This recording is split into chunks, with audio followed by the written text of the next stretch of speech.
bisnis model kanvas.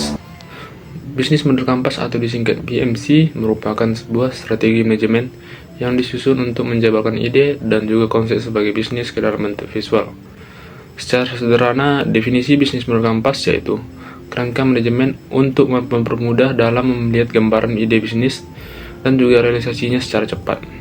Jadi tujuan bisnis model kanvas ini adalah membantu para pemilik bisnis atau entrepreneur untuk memetakan dan mengkomunikasikan aspek-aspek kunci dari model bisnis mereka dengan cara yang mudah dipahami oleh orang lain.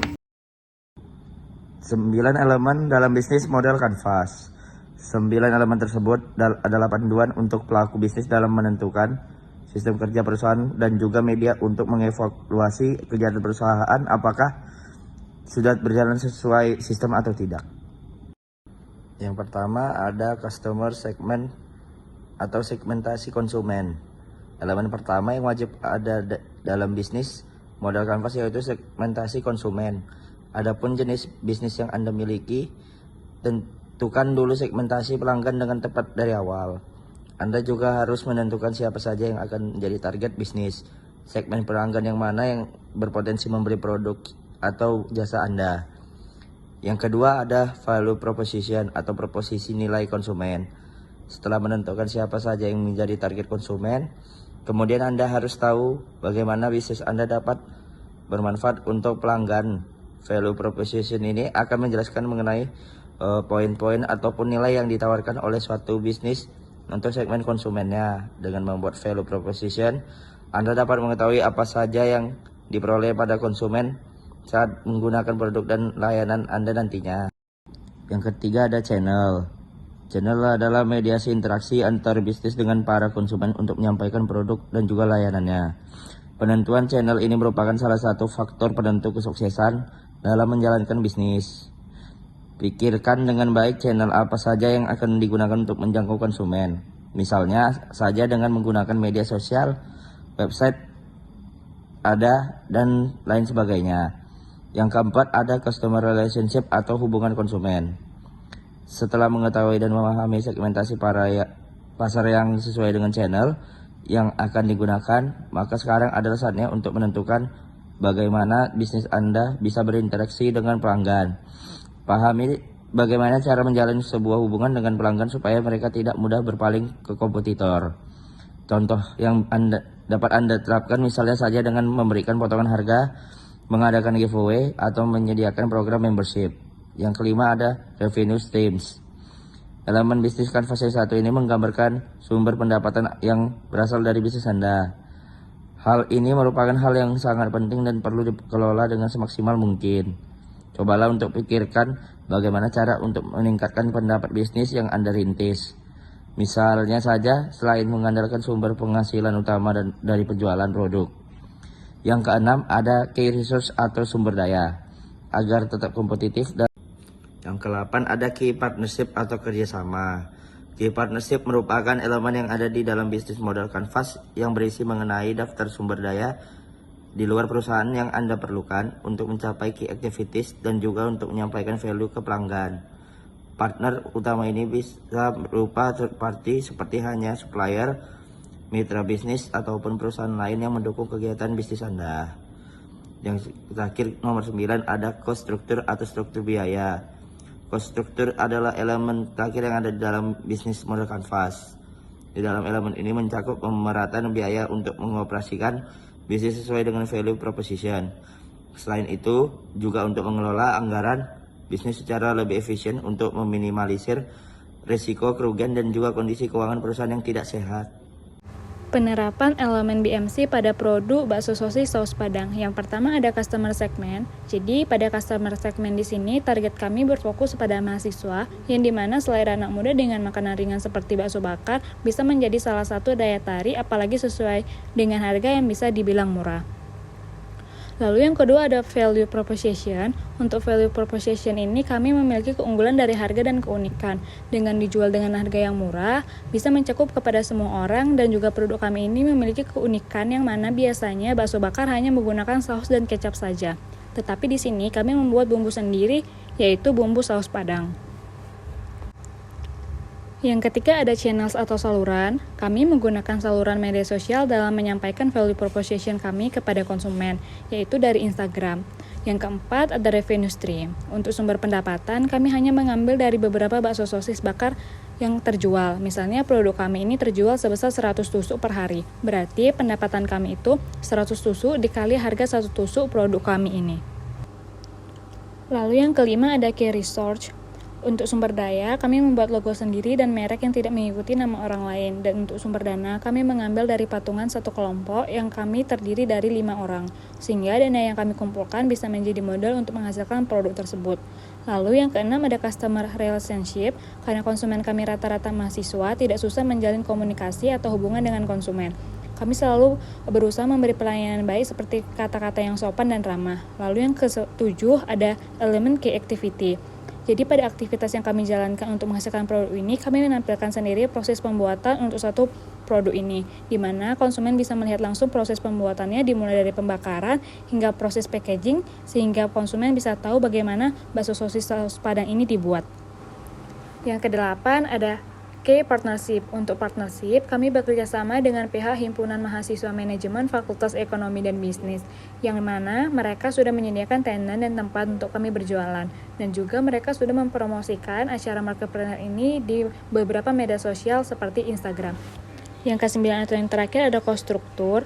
Untuk struktur biaya, kami menghitung menggunakan hasil penjualan dikurang modal. Untuk susunan struktur biaya dalam kegiatan kami itu, bahan yang dibutuhkan itu ada bakso sebanyak 7 kilo dengan harga 126.000, sosis sebanyak 2 kilo dengan harga 35.000, dan untuk total bahan itu 161.000. Untuk bumbu itu sebanyak 60.000, untuk perlengkapan dan peralatan itu sebesar 125.000, dan untuk totalnya itu 185.000. Dan untuk tenan itu sebesar 450.000. Jadi total modal kami itu 796.000.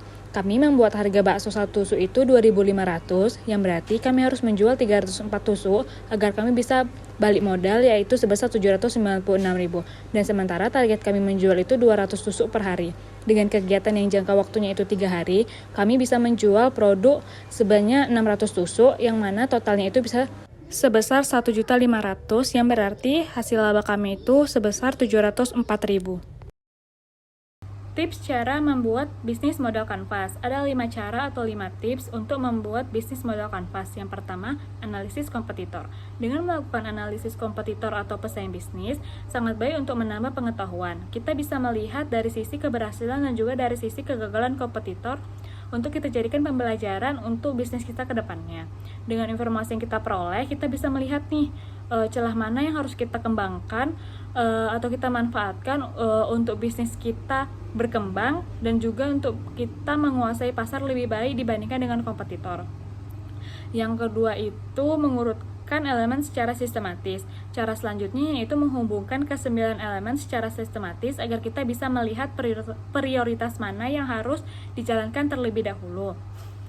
Kita juga bisa membuat strategi dalam jangka waktu tertentu, karena semakin jelas waktu pengerjaan dan tujuannya, semakin mudah pula untuk kita menghitung keberhasilan.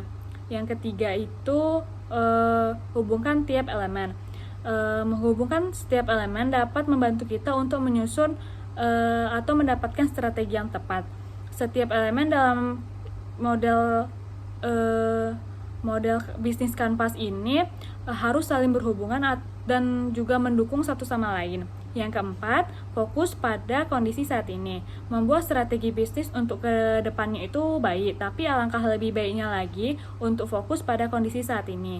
Karena kondisi bisa berubah sewaktu-waktu tanpa kita ketahui. Contohnya itu perubahan konsumen ataupun timbulnya kompetitor baru. Oleh karena itu, lebih baik kita fokus untuk menyusun strategi dengan melihat kondisi saat ini, dan itu juga untuk memudahkan kita melakukan perhitungan dengan tepat. Yang kelima atau yang terakhir, melakukan review.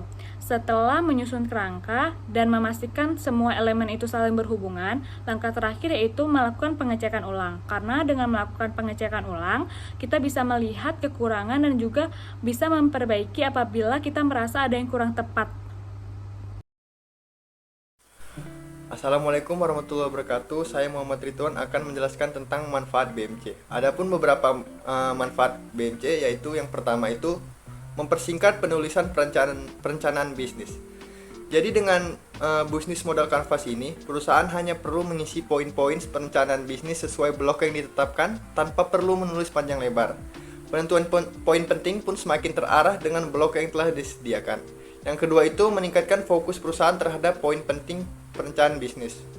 Jadi BMC ini memfokuskan bisnis pada elemen strategis yang paling penting dan akan memiliki dampak terbesar pada mendorong pertumbuhan. Jadi sifat visualnya ini membantu pemahaman dengan dapat melihat gambaran keseluruhan bisnis dan dengan demikian melihat area kekuatan dan kelemahan tergantung pada input itu. Jadi BMC ini sedemikian rupa membangun keseluruhan terdiri dari dan lebih besar dari jumlah bagian. Yang ketiga itu ada mengurangi resiko kekeliruan dalam eksekusi bisnis. Ketika pelaku bisnis melakukan eksekusi bisnis ini, mereka dapat menjadikan BMC akan menjadi panduan perusahaan untuk menjalani eksekusi bisnis berdasarkan poin yang telah dirancang sebelumnya. Dengan demikian, perusahaan pun dapat mengurangi resiko kekeliruan dalam eksekusi bisnis. Sekian dari saya, terima kasih. Halo teman-teman, materi selanjutnya akan saya jelaskan. Perkenalkan, nama saya Berlianta Veronica dengan NIM 200502007. Saya akan menjelaskan bagian dari contoh perusahaan yang menerapkan BMC. Jadi kami angkat satu perusahaan yang terkenal yaitu Gojek. Kita tahu semua orang pada saat ini sudah menggunakan aplikasi Gojek untuk di kehidupan mereka sehari-hari. Jadi, apa BMC yang diterapkan oleh Gojek? Nah, Gojek ini menerapkan sistem K-Resource. Inilah yang akan membedakan perusahaan Gojek ini dibandingkan dengan perusahaan ojek-ojek lainnya. Jadi, Gojek ini menerapkan sistem K-Resource di mana mereka membebaskan mitra driver mereka sendiri menggunakan alat kendaraan mereka sendiri untuk melayani konsumen. Jadi mereka tidak membutuhkan yang namanya tempat parkiran atau alat kendaraan yang hendak digunakan. Mereka memberikan kebebasan. Sehingga pada konsep ini akan terjadilah namanya efisien dan efektif. Ini dibuktikan dengan harga dari tarif Gojek ini yang lebih murah dibandingkan dengan ojek jika dilihat pada kehidupan sehari-harinya. Meskipun memberikan kebebasan, tak lupa mereka memberikan syarat dan ketentuan yang harus diikuti oleh mitra driver terkait dengan alat kendaraan yang hendak digunakan. Seperti usia sepeda motor maksimal 8 tahun, dihitung dari tahun pendaftaran, dan memiliki spesifikasi motor yang harus di bawah 250 cc. Baik, demikianlah pemaparan dari kelompok kami, yaitu kelompok 3 terkait dengan materi bisnis model kanvas. Kami berharap teman-teman sekalian mengetahui dan mampu memahami terkait dengan materi ini. Sekian dan terima kasih.